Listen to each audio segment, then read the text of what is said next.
that goes.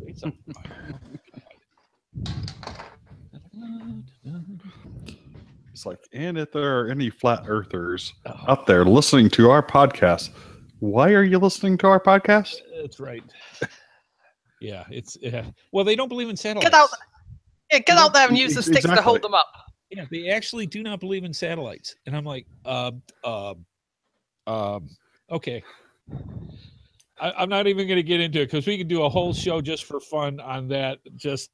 Whenever we come into a show, we just don't have anything to really talk about. We'll bring that up because that's just too much fun. It's like, do you use GPS? Oh yeah, because that's the other thing they said is that whatever airline pilots and such that use equipment like GPS, it's all trained to make them think that they're going around a globe as opposed to going around in a circle. I'm not making it up. They did. Okay.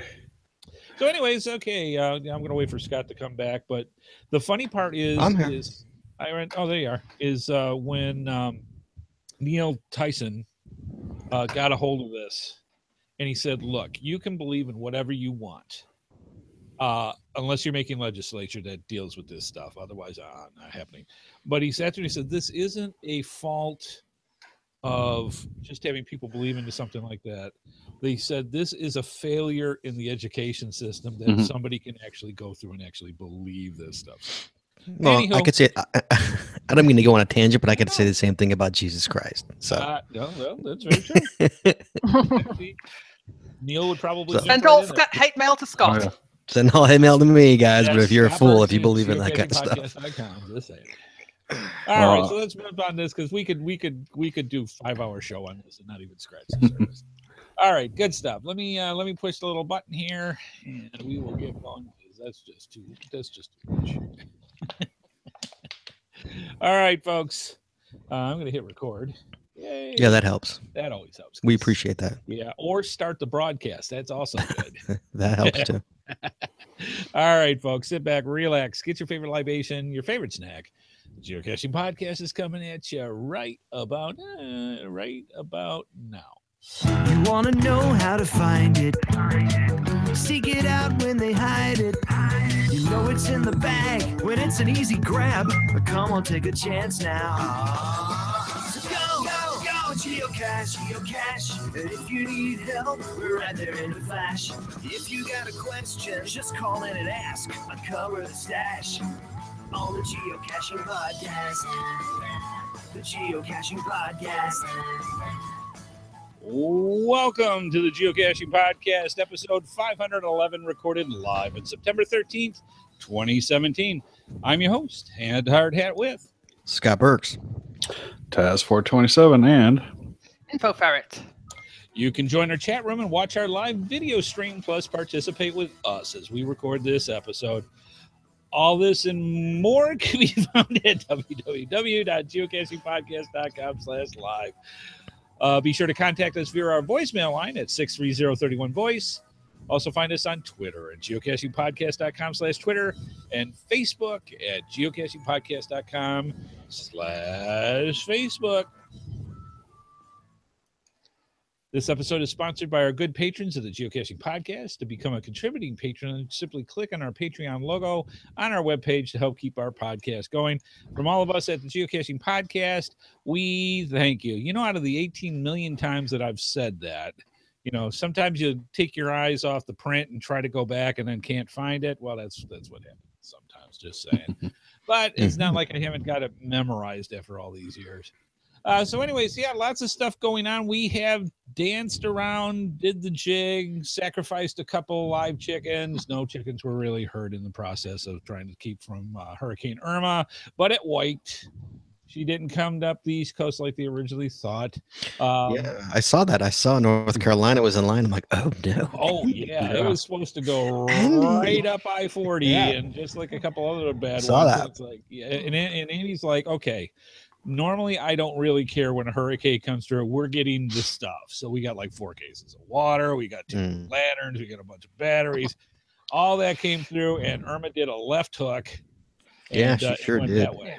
But, you know, Well, I don't still understand waiting. why people who live in your state just don't have water all the time. You know, they really don't. It's Why not one don't you of just those- have? Why don't you, Andy? You personally have like 2 cases of water, I like got 4. 4. I mean, like, but like not drink, never drank, and like put There under the are house or there something are like people that. that there's Yeah. hurricane kits that you Right? make. Yeah. Yeah. There And are basic- people that do that, but I'd say Texas gets hit by more hurricanes than North Carolina. But Everything and- happens in Texas. But Well- we don't keep. And they're bigger, Andy. They're bigger. Yeah, Well- of course, everything's But you bigger in know- Texas except for Alaska, No, which is they're even only bigger. second bigger. Well, I keep than I Alaska. keep about 30 liters of water under the house Yeah. because our advice is if a big earthquake hits, you're going to be out of water for at least 10 days. So I mean, that's pretty much- they that's the say minimum recommend. they say to keep that much here too. We keep about probably maybe 10 liters around, Yeah. maybe a little bit more. Well, on those matters, I'm still waiting to hear whether my aunt's still got a house in Fort Myers. Yeah, and we feel for the folks that did get Yeah. the direct hit from that, and we hope the very best for Yeah. you Oh yeah. through this, because it's Yeah. two Category 4s in a month is enough, folks. I'm just saying. Yeah, That is Yeah. enough. they Absolutely. had some very heavy storm surge there. So Yeah, and the Oh, Keys. yeah. I mean, the Keys took a direct hit. right. Out islands. I mean, that's just, Yeah, the videos I'm seeing of that is pretty ugly. yeah. Yeah, they're saying Hearts like are up. 25% of the houses in the Keys were destroyed and Yes. 90% at least damaged. Yeah. So just saying, hearts out for you guys, and we hope you're the very best. So yeah, we were like, and I don't mean to downplay the stuff, but when you go into hurricane mode and you know it's coming, you get everything prepared, everything goes. When it fizzles on you, it's like, one, you should be thanking your sorry butts that it didn't, but 2, it's kind of like, nothing. So it's one of those things, you know. It's kind of reverse psychology, I guess, where you prepare and prepare and prepare, and nothing. It's like every couple of years they would come into the Gulf and it's like, okay, is it going to hit us? Is it going to turn left down to Mexico or southern Texas? Is it going to turn right and hit New Orleans? Is it going to go up the coast? You know, what's going to happen? Yeah. And you got that window of period. So I mean, the reality is you got a big enough window of period, and when it happens, we fill up the one of the bathtubs, a little bit of chlorine. Yep. You've got drinking water if you absolutely need it. Right. And once that we're goes, prepared. we're prepared. So Yeah. Once you get all the interesting times of going to Walmart or some of these other places and watching people absolutely lose their minds. So that's always fun to watch too. Just saying. But needless to say, I avoid the stores during those periods of time, just like I avoid them during Christmas. yeah, pretty much. Oh God, that's a nightmare. Yeah. Yeah, so not too much geocaching this week, but because we were really expecting things to happen, and then it was weird because over the weekend and that when we realized nothing's coming, everything's going the other way, it's going to turn out to be absolutely nothing. Everybody suddenly went, now what do we do? So it's like I was everybody- planning on taking a few days off of work. exactly. So yeah, that's how it went with that. Scott, how about yourself? Because you almost got more hurricane from Irma than we did. We did. Well, yeah, it was heading right up towards Chicago. Yeah, but it would Before it have fizzled, been. It would have been a by the time it got to us. I think we feel like it's. I opened the door, a little breeze. I can feel it. No, it was Well, good though. It was a good weekend. Go ahead, Sarah. What I was going to say it's windy here, but nothing like what you've got. So or had. Yeah, it's been cool here. You know, it's been the past couple of days. It's been mid. You've just been chasing puzzles. Yeah, I went and got some high DTs. I wanted to. The theme of today's show, I wanted to make sure I did my diligence. So I went and I solved, air quotes here, if anybody Hang on.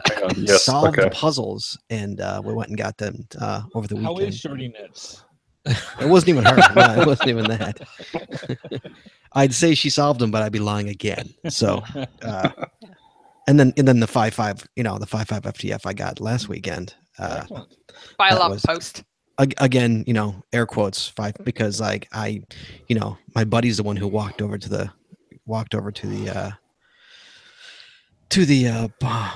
island, I guess, for lack of a better term, to get it. So You were fulfilling the very important role of safety officer, absolutely checking they were okay. You know what? My name's on the log. I got no problem with that. I was there. I waved. Well, it keeps it. I gave him the sign me in, sign, the sign, sign me in, Well, that keeps you at 104 then, huh? 104 months. Yeah, it's still going. Well so, done. So it was a good weekend. It was a good high DT weekend. It was nice. It was good. So how long was that cache out there then before it got found? Like a day. So we happened to, that day, Jessie saw it go live the night before, but she's like, oh, it's like 20 miles north. It was right on the border of Wisconsin. And the next day we were going to do a 10-mile bike loop thing, and get caches the next day. And so we get to the place, and I just happened to open up Cachely, and the map comes up like it does, and sure enough, Cachely, I'm not sure if it's beta still or if it's not live, but like it tells you if there's an FTF nearby. Oh, neat. And so like That's the cache will have an FTF on top of it, and so I'm like, guys, there's 4 FTFs right down the street. And sort of like, get in the car. Like, let's go. Yeah. I'm like, wait, guys, it's a 5.5. They're like, get in the car. Let's go. So we went and got it. Yeah. Sarah, move your mic just a little bit off, you would. Okay, the cat's just stopped attacking me now, so it might be a better quality sound. Okay, just saying. Yeah. So it was really a fluke that we got the 5.5 FTF. It was, that happened to open up the app at the right time. And How many get that? so it was nice. How many actually get the 5.550F? that was my second one. That wasn't even my first. That was my second. Wow. Yeah. Some overachievers. I guess. Taz, how Yes. about yourself? I went to a couple events. Won a couple of geocoins at our annual 9/11 Remembrance event, and then grabbed a handful of caches as well, including a couple of multis. But most importantly, I got a DNF in. All right. Well, that's all. Always got to get that DNF in there. Otherwise, it's like I wasn't really caching. Sarah, yourself. Well, Sunday I went out and about over the hills to Greytown, picking up a few of the caches there, walked along their rail trail, and by sheer chance got to the end of it to Woodside Station to discover a steam train coming through in full steam, which I haven't seen for years. Huh. Yeah, they do. The next sort of village town, whatever, is called Carterton, and once a year they have a daffodil festival, where one of the local farmers, the family's kept about 4 acres of land just to grow daffodils on, that they let people come and pick as a fundraiser for a couple of charities. Very nice. So that was the steam train on the way back from known as the Daffodil Express, apparently. So they open up the tracks just for the train for that special occasion? Oh no, there's normal commuter trains that run along that way. Yeah. But this is just a sort of steam excursion, and it must be almost 10 years since I've seen an engine in steam. Yeah, no doubt. So anyway, I avenged one DNF in the hut, added another one, as you do, and I finally managed to qualify for a 250 caches in September challenge. But when I went back to work through the list and try and log it, there's no record of me signing the log when I work through the rest of that trail. So, do I claim it or not? That's my research for this topic. Interesting. Yeah. Good stuff. All right, let's move on to the podcast roundup, letting our viewers know what's going on in the geocaching podcasting community. What's coming up this week for Geo Gearheads? Limax returns to help understand a little bit more of the tech behind the GPS system. They have their GPS Tech 3 show on Thursday. And also on Thursday is GeoSnippets Reboot podcast, where we're going to be going over geocoins, path tags, pieces, and just help people that are new with it to better understand which you can keep and which you cannot. I'm just saying. So that'll be a good episode on Thursday for the Geosnippets Reboot podcast. And finally, please consider becoming a patron for our show. Go to our website and click on either our PayPal or our Patreon logos. For all the details there, you have ways of setting up to give us a couple bucks each month. And for the folks doing that, we greatly do appreciate it. All right. Good stuff. All right. Lots of stuff to talk about tonight. Scott, do you want to start off with the GCPC mailbag? Yeah. And this is, let's see, we've got something that kind of talks about both the Geosnippets Reboot podcast and the Geocaching podcast. Okay, here we go. Hey, sir, you might want to move that mic out a bit. There we go. Hello, Amy, Andy, Sarah, Chad, and Scott. Boy, I gotta be last like that. Really? I wouldn't take it personal. Right? I'm sending this message to 2 podcasts to save time and to prevent a tragic case of, air quote, sad Amy. Yeah, nobody likes sad Amy, especially Amy. Yes. Here are my thoughts on the recently revisited cache placement guidelines. I agree with the comment in the geocaching.com forum. Who goes to the geocaching.com forums? No, He obviously does. Sorry, it's like the Wild West over there. Saying it was nice to be able to tell landowners the new geocaches cannot be buried, and now that rule is being changed. Appeasing landowners may be a bit harder.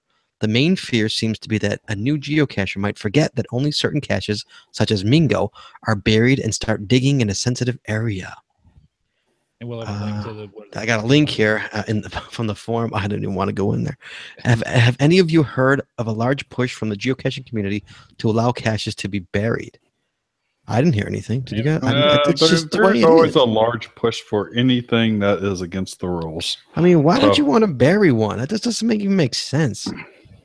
We got into that last week. That's why he's talking about it. Well, and then it's about what constitutes burying it, because as he points out, technically fake sprinkler heads and can be considered buried. But in my view is like, if it doesn't require a shovel to get it up, or removing ground to get it up, then there's some give there as what is considered buried. To me, I mean, a sprinkler head is not buried because it's still sticking up. You can see the cache or the container. You can see the container. Right. That's a little different. I mean, I once found a cache, totally getting off this topic. Sorry, excuse me. But I once found a cache that was, the guy dug a hole, okay, put the cache there, and then put a piece of wood down.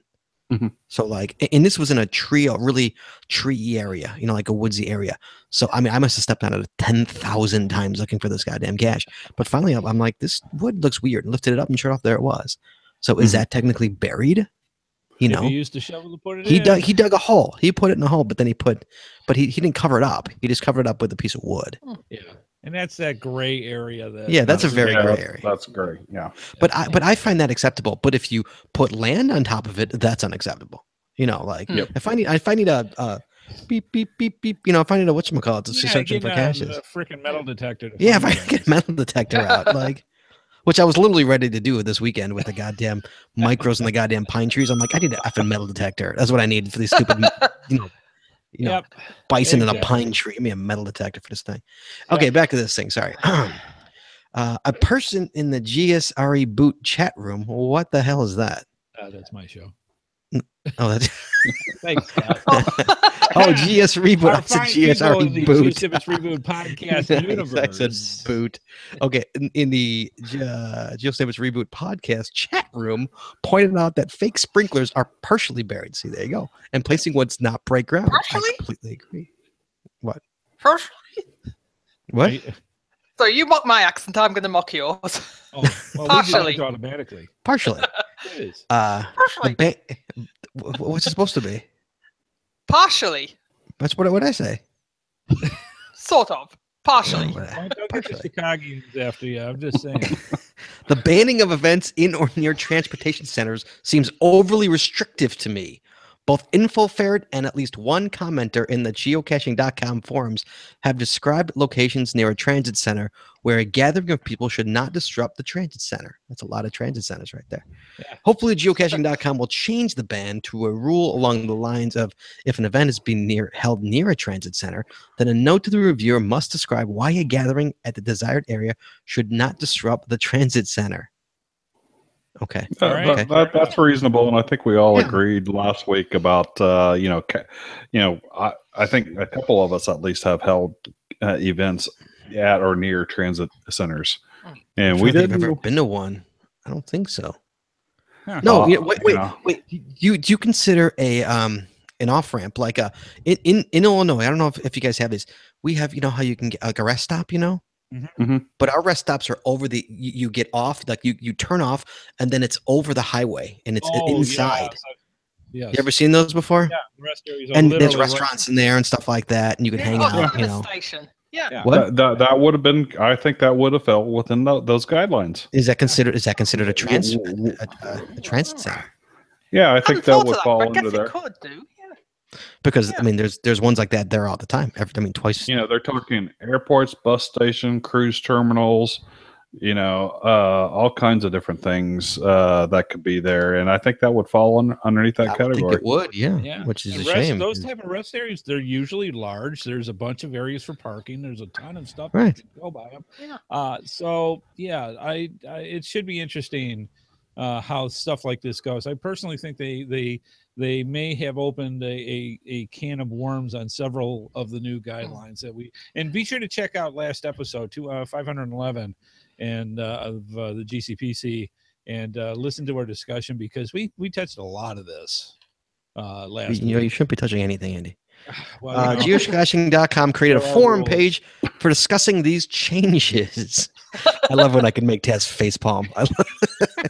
No, I was just thinking of a different podcast in a recent show. All right. However, the comments appear to be organized. And then he's got a link here. So I'm sure the links will be in the show notes. However, the comments appear to be organized by date instead of subject. To me, it would be preferable if people could create different threads for discussing different aspects of the new guidelines. Just my 2 cents, and thanks for the shows. Steven, geocaching name Steven W54. Yes, thank you, Steven. Appreciate it. Yeah, good points all around. And like I said, we'll have the links in the show notes where you can put in your 2 cents worth as well. And go for that. So yeah, it's going to be interesting. I think it's really going to be. And the whole buried thing I was not a fan of. I don't know what's going on with that. Like that doesn't make any sense to me. Stipulations. It's like what you can bury down 6 feet, 8 feet, 12 feet. What? Yeah, it's like you didn't even specify. Like, can we get some specifics on that? You're gonna have 12-year-old kids burying this thing 15 feet below, that's not below sea level. And I was talking to a former reviewer about this this weekend at an event, and he's like, "Yeah, that's gonna open up a big can of worms." Yeah. Like, I'm gonna be a pirate. I'm gonna bury it like a pirate. All right, let's move on to Taz to give some information, and I do have a thing here for it. Here we go, Taz. The news. Dude, I gotta get a mail thing. I'm gonna get one. You say that every week for like 2 years, and you never got. I'm gonna get one. I'm getting one. I'm gonna mail it to you. Interesting, Scott. And you're gonna play it. Scott's gonna in the news. Mail thing. In the news, learn something new on International Earth Cache Day. On Sunday, October 8th, earn a new souvenir by learning all about the Earth. All you have to do is go out and find an Earth cache on International Earth Cache Day 2017. So, when is that? every year they do an International Earth Cache Day, and this year it's on Sunday, October 8th. Usually they do it on the full weekend, though, Saturday and Sunday. I'm not sure if this one's actually going to be restricted to Sunday only or not. Yeah, we actually will have a link in the show notes for it too from the blog post. This is pulled right from the blog. Right. And I noticed that on the blog post, and I put it on my calendar to make sure I don't forget it. But why is it Sunday only this year? I don't know. I do know the nearest Earth cache to me is like 50 miles away, so. That's gonna it's gonna. The last one we went to was awesome. We went to one of the largest open unearthed sheets of pure granite in Oh, basically the United States, and it's awesome. Beautiful place, waterfalls. It was great, but like I said, the next closest one's like 50 miles away. So I don't know which cheat and go on a different day. Oh, we're going to talk about that. We won't tell. If I'm Andy, on- we won't tell. If I get my act together on the Saturday, October the 7th, I'll be up going through Edinburgh in Scotland, and down around the castle and up onto Arthur's Seat, there are a truckload of earth caches, and somebody's even kindly organised an event. So wow, awesome. but that's all on the Saturday. Yeah. On the Sunday, I'm going to be up near St Andrews for the golfing nuts around among our listeners. What are you doing with nuts? I'm doing nothing with nuts, but St Andrews is known for its for the golf freaks. That's like North which Carolina. is not a sport I particularly follow, to be honest. But I have an aunt and uncle that live up there, so I'm going to go and visit them. Now, do they play fake birds on your golf channel like they do at the golf channel here? Oh yeah. I don't they know. Actually got caught playing fake animal noises. That's my duck. Sorry. Was that a duck? That was my duck. All right. So they anyway, have you can tell it's plenty of going to be one of those guys tonight. Sarah, you've got a small novel here about Australia having a movie. Small novel. I've cut it down a lot, actually. But it's here's the cliff notes. The cliff notes. Australia's moving. Yeah. Well, it's from the Guardian online, and I thought it's just an interesting one. It's not a geocaching. It's a bomb finds a bomb or whatever. Okay, but, it's something positive. Those are fun. But the title is GPS Treasure Hunt on Shifting Ground as Australia Changes Coordinates.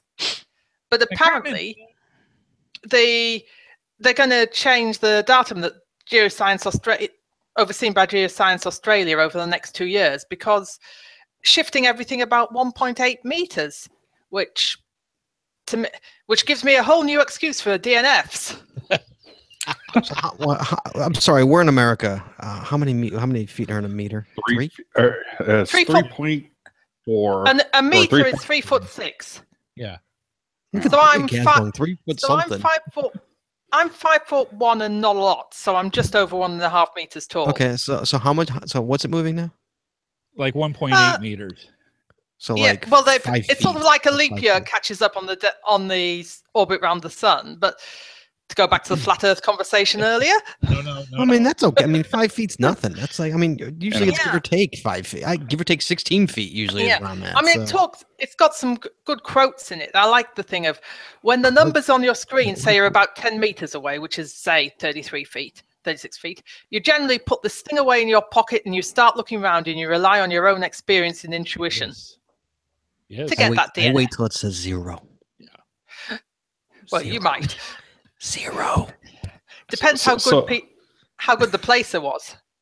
So this is all relative. What place did they decide on Earth that it's standing still? Greenwich? No, actually, that is incorrect. Greenwich. Actually, No, Greenwich has changed. If you go to Greenwich, the spot where they originally put the marker is now something like 85 feet off. Okay, Yep. I wasn't saying that's it. I was asking what is the place? Yeah, We used to go to Greenwich. They're all went to big Greenwich islands, last dude. They're year. moving. Why are we all shocked by this? I We're don't get it. not. It's cool. Yeah. Though. That's then very again, cool. That's actually. It might be linked to climate change and evolution and other dodgy Dogs and ideas. cats living Climate together. change is a myth. Didn't you hear? Fake news. Not real. Well, I guess the whole kicker is if it's enough that they've got to change the datum because of the movement of the Earth. Mhm. Yeah. It's noteworthy, I guess. So Well, I what just you're saying thought is it was just a little bit different. eventually Australia is going to fall off the Earth. Yes. Basically, is what you're saying. Yeah, The flat Earth. It's It's slowly. It's like a conveyor belt, and it's slowly just going to eventually. Bye-bye. It's like California, only on a larger scale. So With more venomous stuff. With So, way yeah, more it's things that will just kill you. interesting. So what would they have to do now? Would they have to come up with a whole new datum of the entire planet to match up with that? No idea. That gets far too Lord knows they technical. don't want to have Australia ticked off us. They want to kill us now as it is, or anything else that moves near it. Right. Yeah. So to have a new datum put in place, I would imagine it would have to be I think we can handle every century updating the data. Yeah, do it every once checked every out- 100 years. It moves 15 feet. Ooh, Yeah. it's okay. Yeah. Well, Good oh, stuff. Kaikoura, where it shifts 10 meters overnight with Yeah, an well, you know, earthquake. yeah. Yeah, hey. Exactly. So, Yeah, you think all these earthquakes we're having, shit's not moving around? Oh, Sorry. yeah. Like, come on. I'm just going to leave that right I mean, there. LA is supposed to be a suburb of San Francisco anytime now. I mean, Which of them feels more upset by that? Yeah, you have that earthquake kit already there, Chad. So, when that happens, fill those bathtubs up because, man. oh yeah. All right, let's move on to tonight's episode, GCPC episode 511. Is it cheating? We received a really cool email from, and I'm going to get down to here, Gordon, also known as Velosaurus, who sent in Nice name. nice like name. I think it's awesome. And he basically just sent us a nice list here. And I'll just go over the part of this, and then we'll just jump Well, into it. first, I want to say my favorite NASCAR quote: "It's only cheating if you're caught." There you go. There you go. Well, thanks for blowing And the whole rugby show one of started. not when the Good ref stuff. is looking. It's only Yes. cheating if you believe it's cheating. Uh-huh. None of you have been to Boy Scouts, so I'm just saying. No, Jews aren't Boy Scouts. Yeah, and I know Sarah No. wasn't in Boy Scouts. That's a I whole. was a terrible girl guide. I hated it. That was a Girl Guide. Is that like an Indian guide and a Boy Girl- Scout combined? Girl Scout, like a Girl Scout. A Girl Yeah. Guide? Why Why guide? Because that's the name it was given. Don't ask me. Scouts were already taken. I'm really curious. A Girl Guide. What is like? I mean, is that like a? Yeah. Like, but I guess what's Guides- Indian guides? Do you remember Indian guides, Andy? Yeah. Or Chad? Yeah. Yeah. Those So are the the- Hollywood style Indian things that they did. Yeah, it's awesome. God, how racist was It's that? basically Like, a- dress up in like a headgear and scout. all that? That's so racist Yeah. now. San God. Francisco loved it. The anywho, Like the let me, village let me- people. We're Sorry. gonna get to this thing. And Look, if I I see heard- myself, I heard the U.S. Why- Navy used one of their songs as a recruiting as a recruiting thing YMCA? for a while. No, the Navy. Oh, oh God. Until I now that was back Until in they the knew day. it, found out what it really meant. Like, oh, My polyester shirt Yeah. is gone. I'm just saying. oh. Anywho, the very nice guy who I now no longer remember the name because we went so far off the cliff we fell off the earth. I'm just saying. Velosaurus Rex. Thank you.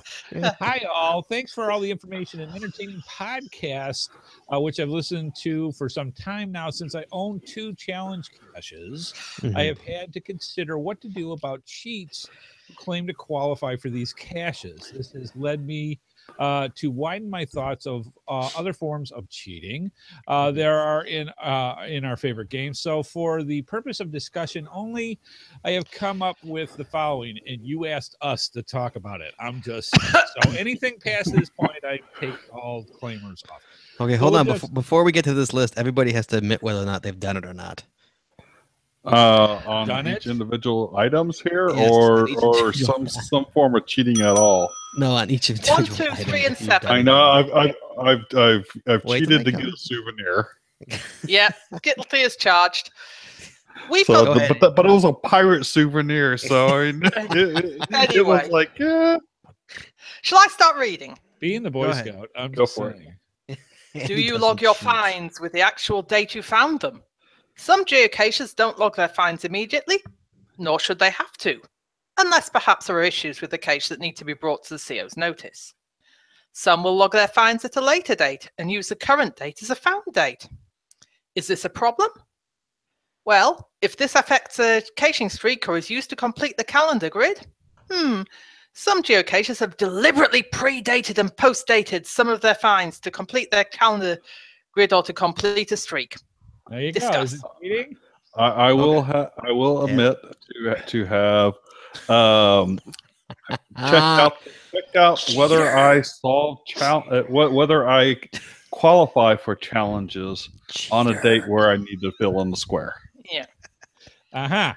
So yes. I have. So, but I signed the log and I didn't So, qualify yes. at the time, and I didn't bother to check until I needed one. I have been known to Kettle? send in Earth cache answers await confirmation, just in case there was something wrong with them and I needed to go back and check that it was right. Send in Earth Cache answers and then hold off until the okay to actually log for a few days until it qualified for a certain souvenir of August a while back. Yeah.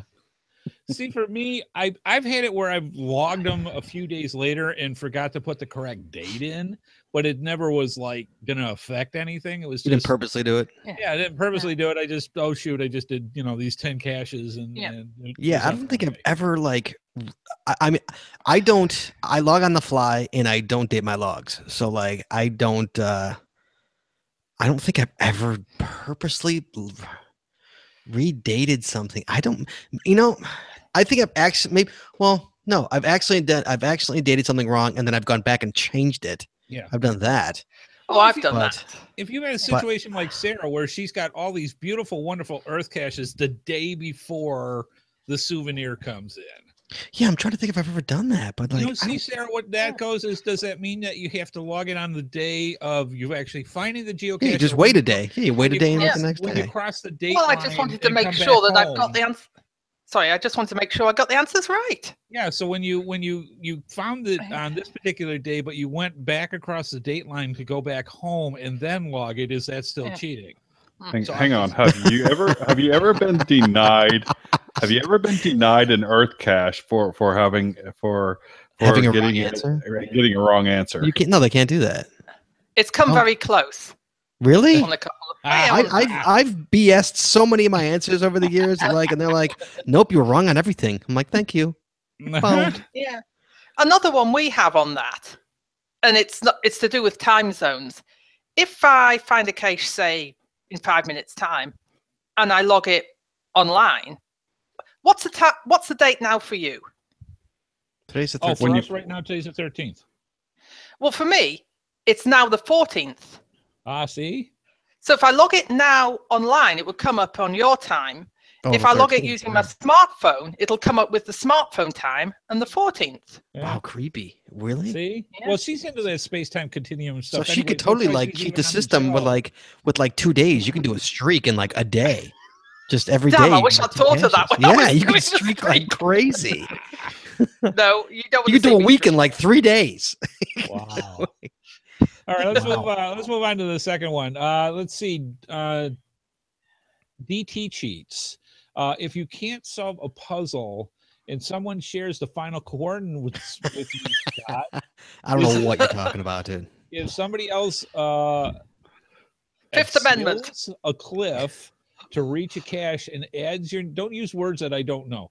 If seals a cliff to reach a cache and adds your name to the log, is that cheating, Scott? I did both of these in like a matter of 2 weeks. No, you're the safety officer. If someone climbs a tree and passes the log down to the ground, for others decide, is that not morally wrong? No, why is it no? Because I bribed my son to climb the tree by buying him an ice cream afterwards. Yeah, I've had what is he, 6 years old? You bought ice cream? My son loves climbing trees. Way to go, Mom. My son loved climbing trees. It's the only way to get him caching. I'm capable of climbing the friggin' tree. I've climbed enough trees. Yeah, I've done climbing trees. Yeah, I'm capable of doing it. So I don't count that one. I don't count that one as cheating. Because you could climb it, you choose not to. You choose not to climb. Is that why? Yes. No, I have actually DNF ones that I could not climb because I couldn't get up to the first limb. And the first limb was 12 feet ahead of me. And I've had a friend's like, well, why didn't you just shimmy up? It's like, I'm a big boy. I'm not like, what am I, 20? Texas, don't you have a truck that can get up that high? Oh, I couldn't get the truck back to this place. Look at Andy Palmer redneck card. Come on, you're a redneck, Chad. You can't get your truck. Get it up there. Back your truck up. Take it right up. It'll lead. Okay. My SUV is too valuable to get to that location. Yeah, but yes, I have absolutely broken both of those in the past 2 weeks. I have freely admit to those. Yeah. I have never claimed a puzzle without having solved it. I've solved like 10 puzzles out of 1,000 I've found. Are you kidding? You've never claimed one? You've never found? I have signed the logs, log sheets for them on a few times when I've been out and someone else had it. But I for some reason, something inside me says, I've got to go figure out how to solve this puzzle or else I'm not claiming it. And I've even found two in the woods accidentally, signed the logs, took pictures to, and used the names and dates on there to figure out what the heck cache it is. But I went and solved the puzzle to figure out. Wow. Otherwise I would not have claimed it. The first 555 that I ever did was with 30 other people. That one of the things is rappelling off the side of a 300-foot cliff, climbing up a tower to the top rung, which is about 200 feet up, going and rappelling off of a bridge to get to where the geocache is. And I would very easily say with confidence that 95% of the people that were there that said that they signed the log and all the rest of it, because actually we did, because somebody brought the cache to us just like they said in that. None of us would have ever been able to do any of the things that it would have taken to get to this thing. Sure. So, but we were there in spirit. There's one cache, one puzzle cache that was actually a liar's cache. But although in order to get to the first stage, you had to figure out the puzzle, and this was a 5-5, and so, but in the reality is, it was not a 5 terrain cache, but your story had to turn it into a 5 terrain cache. So that one was fun. Yeah, good stuff. Okay, who didn't say anything? We'll do number 3. I guess I'll do it. Setting the right DT rating for a cache can cause an issue. What if the CEO deliberately sets a DT rating higher than it warrants so that their friend can complete their DT grid? What about liar caches too? That sounds like fun, but really, what's the purpose of a D5 T5 rating if the cache is actually a magnetic film pot on the back of an easy to reach utility box? So I am totally okay with those, by the way. So I think I believe Groundspeak outlawed liar caches. Did they? They did, yes. But they have some that are still exist that were what do you call that, where you keep them grandfather, they get grandfathered them in. And so I've only come across one D5 T5 cache that was a liar cache. I've got 6, I think, 5.5s, and this was the only one that was not a 5.5. Yeah, I suppose the other issue is I have what's one of my caches that's way up on a trail, and it's something like a T4. The terrain wasn't a problem. It was which difficulty rating did I put it, and was tossing up between is it a difficulty 1 or a 1.5. I mean, it could have been arguably either, and I ended up selecting the one that the person with me didn't have on their grid. See, it's consistent with the other ones around it, and the other cheating one while I'm pressing up is that I was out on the trail and 2 of us placed 4 caches that day, and we each other agreed that 2 of us would have, we'd each own half of them. And one of the ones that my companion placed just happened to fill a gap that I needed for either a longitude or latitude challenge cache. Oh, of course. Yeah. So that's another one. That's a cheat that they missed. Ha. I changed one of my multis terrain difficulty. I upped it and made it one that was not as common, but that was after taking, I think, about 7 or 8 people after an event out on a tour of it. I didn't show them any of the stages, and the terrain had literally went from about a 2.5 terrain in the winter time when I put it out to to about a 3.5. Over when in the spring when you're going out there. Yourself. That's good. I like that. That's controlling. Here's the thing with this one is that like a liar's cache, I don't have an issue with liar caches. I really don't. It's just it's a type of cache. I don't have an issue with it. I find them fun. It's fun when you walk up and you're ready for it. If you don't know it's a liar's cache and you go and you're ready for this high DT and it's a freaking lamp skirt. Come on, that makes me. I'm sorry, I get a giggle out of that. Yeah. Bottom of a fence post for us. Yeah, I mean, I get a giggle. Setting the DT rating for a cache can cause an issue. What if the CO deliberately sets a DT rating higher? I mean, as long as here's the thing, like I don't mind you putting out a cache for your buddy that's a 3-4 because it fills his grid. As long as the cache is a 3-4, if the cache is a 3-4, I have zero problem with that. Mm-hmm. But if the cache is a 1-1 and you put out as a 3-4 just to help your buddy, that's kind of BS. Yeah, that's a liar's cache. I mean, but if you can do a liar's cache, you might as well do a 5-5. Like why? I mean, I remember me and Walt's 100th, our 100th. Podcast live spectacular was a 5-5.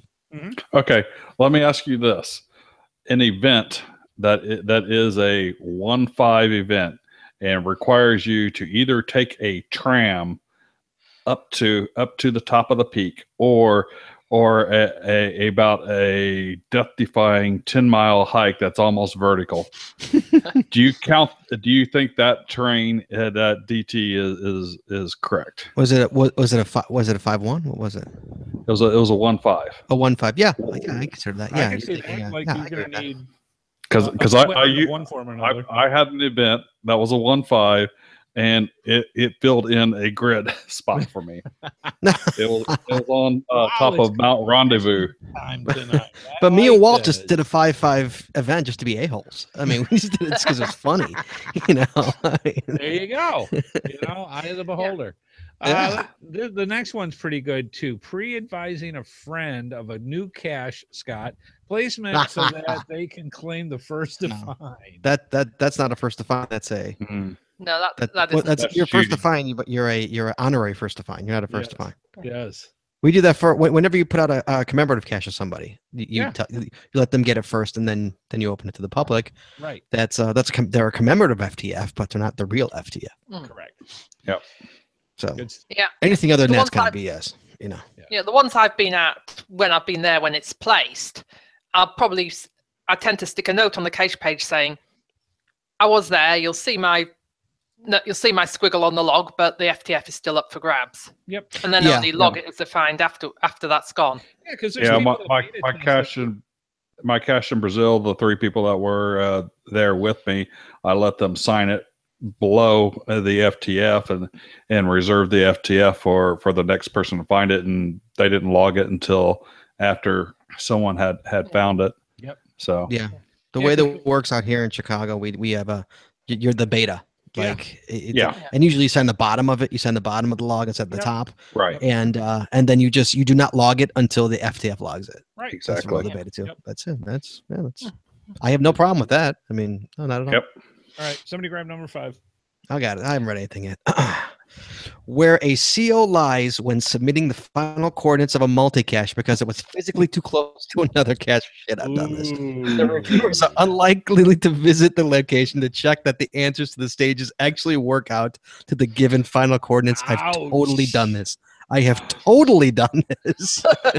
I have it 60 feet away, and the final is 60 feet away from the cache, but the hint is lamp skirt. So you're like, well, it's over in the lamp skirt, So, okay, I haven't done the final, but I have done a physical second stage that was within about 400 feet of another one. But it's like, okay, it's not the final, and you're just getting a piece of information that's in the bison tube. That cache is no longer active. Wow. Oh, there you go. Okay. Well, the thing is, I just know there's 1 or 2 caches in our area that would rat out those. Really? Who does that? Yeah, it's been known. Not. I'm never fast enough. I have found a few where I'm like, is this something that? Yeah, okay, that's cool. Yeah. Yeah. What's 30, 40 feet? Yeah. When you know So the I feel hint. Or 400. Okay, number 6. Armchair geocaching. Logging fines when you haven't visited the location. Oh no. Shame. I have a story about this one. Go for it. Shame. My buddy Cody Dog. If anybody's listening to the Chicago Geocaching Podcast, you know who Cody Dog is. He actually put out a cache in Bussy Woods called Armchair. And he actually placed an armchair, like a little Barbie chair, out deep 4 miles in the middle of the muck of nowhere. Because the whole point of the cache was to armchair the cache. Yeah. Armchair the cache. People from all over the world. Once like the world caught wind of it, and then suddenly he was getting Australia and all these places. Finally, it actually got archived. Let me tell you why. Because somebody actually went and got the cache. Are you kidding me? I kid you not. People would actually go out there, and some people actually went out there and got it. And somebody actually DNF'd it and said it's not here. And so Cody trudged his ass all the way out there, and it was gone. He's like, I'm not replacing this, and so he archived it. That would be one of the ones that I would take a picture or two. You know, that's just awesome. But for years, the cache was literally called Armchair. That was the name of it. Let's see. His live cache is in here. Live caches isn't mentioned in here. No. Yeah. Lab caches, yes. Give our listeners out there, especially from a Deutschland, stop armchair logging lab caches. That's just wrong. Yeah, it's terrible. I feel horrible about it. Jeez. Yeah. All right, let's move on before we get into more fun stuff. Wait, hold on, Sarah. Hold on. Andy, hold on. You're quickly moving on. Andy, have you ever armchaired a cache? I have never armchaired a cache. I have never. Neither have I. I have never sat in a car going, wow, that looks like a lot of really bad brush over there. I'm just going to say I found it. Just saying. Yeah. No, I've never armchaired a cache. Sarah? There's one or two I've been very, very, very tempted to, but no. For what it's worth, I have requested if I can armchair a cache. International Space Station. No, it was the one of the new virtuals that a local cacher here got, and she put it at Lambeau Field. And it's like, can I armchair log that? She's like, nope. So why is Lambeau Field not a place you go to? It's just too far. Yeah. It's like I seriously doubt if I will ever get back to. I've been to Green Bay once, but I seriously doubt if I'll ever get back there. Once is plenty. It's plenty. Yes, it is plenty. The only thing to see there is Lambeau Field. Yeah. The only cache I've ever armchaired is the armchair cache, for the record. Yeah. That's there you go. There you go. And for the record, I was second to find. I was not even FTF on. I was second. The worst. Missed it by that much. Okay, throwdowns. Just because you can't find the geocache, it does not mean that it isn't there. Should you only replace another CO's geocache with their permission? In 99.9.9%, I would say you are correct. You do not. Yes. Well, yeah. Okay, I'm a notorious throwdowner. I'll freely admit this. But that being said, I will only throw down if it's on a power trail. Okay, and it's gone. You know it's gone. And that would be the only correction that I would go by. If the cache is in a billion pieces and you wanted to put a new cache in its place, or you absolutely know that it is not there. Yeah, I mean, you know that the last 100 have been next to the stop sign, and this is the stop sign. It's not there. Yeah, it's obviously it's gone. You know, especially if the hint is stop sign. Yeah, you know. And wait, go ahead. We have a notorious throwdowner here in not really in the Sacramento area, more in he lives in the Bay Area. I won't give out his name, but he is has more geocaching finds than anyone else in the world. So he likes in the world. In the world. Yeah. Wow. Well, Jesus, well, way to give it away there, champ. Yeah. And wait, hold on. So you've got that, and the second time I've ever thrown down is, well, obviously if I know the guy, then it's just no brainer. I just shoot him a text saying I'm dropping. They're like, cool. And then the third time is that if you know it's like if it's under a skirt and it's not there. Yeah. Like, come on, Yeah. you know, you look Well, for the micro at the underneath and the top. If the DT says so, you know, if it's a 1-1 and it's a one or skirt. 1.5, you know, then yeah. But when you get the 3.5 ones, it's like it could be hidden someplace. I can't find it. No, then I'd phone a friend. But if it's a 1.5 in a skirt and it's not there, come on. I mean, it's not brain surgery. Even on my caches that have that, I'm like, if it's not there, drop. No one should ever DNF a lamppost cache. Right. You should never do that. You know, like if it's not there, drop. I have once. Have you really? Shame on you. You should never DNF a lamppost. West Virginia Tim put out a geocache that was a skirt hide that I could not find. Neither could Amy. I went to an event the next day. He noticed that I had DNF'd it and promptly brought his attention to 400 people to tell me that I DNF'd it. Thanks, Tim. And the kicker was it was actually in a tunnel underneath the pole. So I'm just saying. But was it a 1.5? Well, what's the train on that? It was like a 1.5 because you literally the tunnel that you go through was probably about 250 feet long. It was a 7-8 foot tall tunnel. Yeah, concrete all the way around, dry as a bone inside. I mean, it was beautiful, perfect, absolute stuff. And the geocache was directly underneath where the pole was. So I'm just saying that's my one and only. What was the hint or the title good enough that you should have known that? No, I've never had the point of reference to think to go in a tunnel that was quite a ways over where you had to find out where the entrance was. But the attributes, right? Yeah. Oh, the coordinates were dead on. Everything was absolutely but but all the attributes as well. There were no major attributes to it, which led me to think it was I'm blowing this skirt hide. And Sonny and Tim still won't let me alone on that one. I'm just saying. Yeah. Anywho, okay, one more and then we'll call it an evening. Let's see. Sharing tracking codes for trackables that you don't own. At a mega event last year, I noticed a car with sheets and sheets of tracking codes on display in the windows. God bless them. The car God bless them. For discovery. That was me. But they weren't his trackables. If transpired that these are the tracking codes for every trackable that they had found. Wow. I have no problem with that. Why?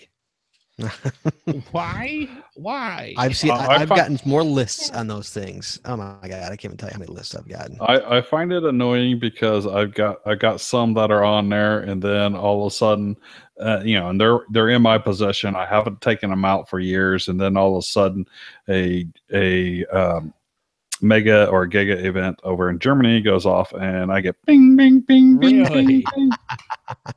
Wow. Sorry to any of our German friends out there. Thank you for the coin. Oh, it was a beauty. It was really nice coin. So yeah, it's that's interesting. Yeah, I mean, trackables I go hot and cold with, so I can't. That one doesn't do it for me. Yeah, Okay. but I can understand why people who are desperately trying to get their numbers up might. Yeah, but for ones that you found, they're used. It's a trackable. Does it matter? I mean, so what? I It's a know. trackable. It's not a stat that gets recorded anywhere. I mean, it's not like it's like. True. Yes, it does. It's in Project GC, and you can get a badge for it.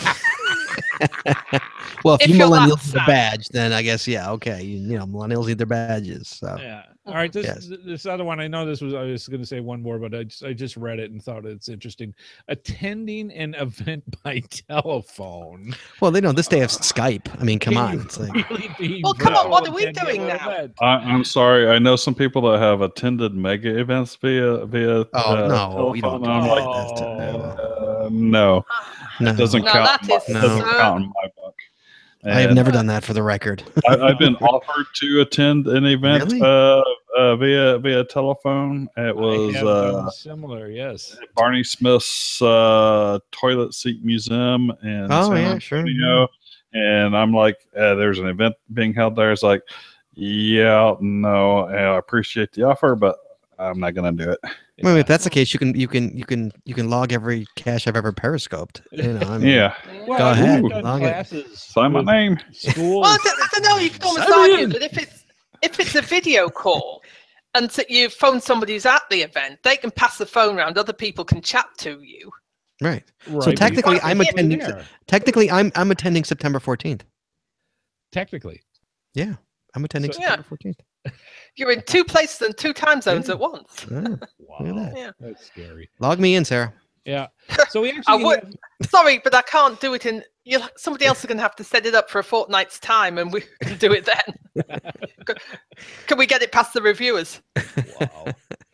All right. Well, there's actually several more in here. What I'm going to do is I'm going to put them in the show notes, and you can check them out by going to geocachingpodcast.com and checking out tonight's episode, which is 512, and give us what you think. Ooh, if number it should 11 be- drives me number 11 drives me crazy. By the way. There's some Drives me good ones crazy when people do Really? that. So there's some good ones. I hate it. Discussion. I doesn't hate it. bother.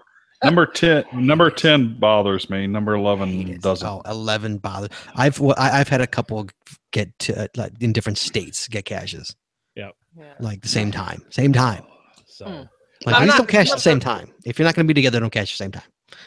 Yeah, Sorry. and number 11 It is just different irritates from a number of from several caches going together on a road trip and saying, right, today Yeah, we're that's going to different. sign ourselves as I'm doing- GWX or No, whatever. I do that all Yeah. the time. I do that all Oh, the yeah. time. That's just saving space on a log. But when somebody shares it, I'm sorry. It's about sharing accounts, guys. Two people sharing an account. And to me, that's one of my big geocaching pet peeves. Is like, yeah. get your own damn account. Like it's not cutesy that we share. Get your own account. Yeah. You know, like And we'll put I don't all know, the 'cause- details in the show notes. So if you're curious, by all means, go over to geocachingpodcast.com and check out episode 512, and we'll have them in there. We'll be interested in what discussions you have.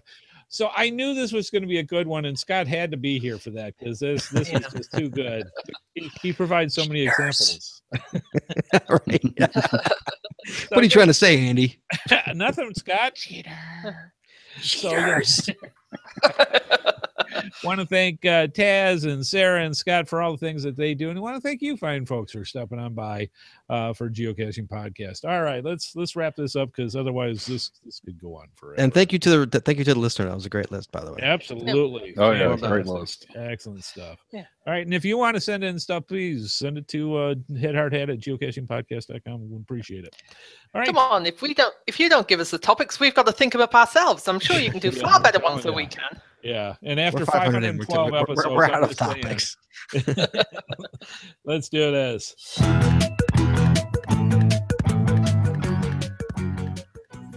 Thank you for subscribing to the Geocaching Podcast. Please be sure to join us each and every Wednesday at 9:30 p.m. Eastern Time for another episode of the Geocaching Podcast. Right here on the Geocaching Podcast website at www.geocachingpodcast.com/live. The video version of our show is available on YouTube, and the audio version is available on our home website, iTunes, Stitcher, Google Play, and many of your favorite podcatchers. We love hearing from our viewers and listeners, so please visit us through our social media sites or contact us via our voicemail line at 630-31-VOICE. The Geocaching Podcast is a Headhardhat production. It is produced by Andy Smith, Scott Burks, Chad Courtney, and Sarah T.S. This show is copyright 2017 by Andrew T. Smith. All rights reserved. Reverse. Cheater. Yeah.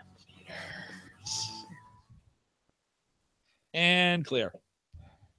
So yeah, good one, folks. Excellent. Good topics. I love when people send in stuff. So please send them in to us. We appreciate it. You can go right to our website and click on About Us, and they'll be able to send your ideas for show notes as well.